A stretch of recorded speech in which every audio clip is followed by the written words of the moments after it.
সরকারের সিদ্ধান্ত মেনে নিয়ে মঙ্গলবার থেকে কাজে যোগ দেবেন পোস্ট গ্রাজুয়েট প্রাইভেট ট্রেইনি চিকিৎসকরা। দুপুরে বঙ্গবন্ধু শেখ মুজিব মেডিকেল বিশ্ববিদ্যালয়ে সংবাদ সম্মেলন করে একথা জানান ডক্টরস মুভমেন্ট ফর জাস্টিস সোসাইটির সভাপতি ডাক্তার জাবির হোসেন।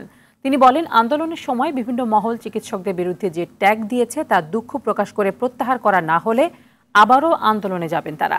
এর আগে পোস্ট গ্রাজুয়েট ট্রেইনি চিকিৎসকদের দাবি মেনে নিয়ে সরকারের পক্ষ থেকে প্রজ্ঞাপন জারি করে অর্থ মন্ত্রণালয় ভাতা বাড়িয়ে প্রজ্ঞাপন জারি করেছে সরকার। সে অনুযায়ী জানুয়ারি মাস থেকে তারা 30,000 টাকা এবং আগামী জুলাই মাস থেকে 35,000 টাকা করে ভাতা পাবেন।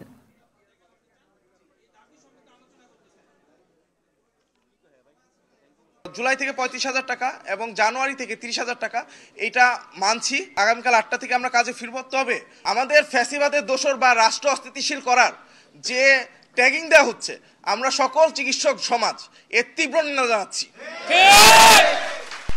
এবং তাদের এই দায়িত্বশীল জায়গা থেকে তাদের বিবৃতির ভুলগুলা যদি শুধরানো না হয়, তাহলে পোস্ট গ্রাজুয়েট ট্রেনিং চিকিৎসক ডাক্তাররা আবার বিদ্রোহ করবে।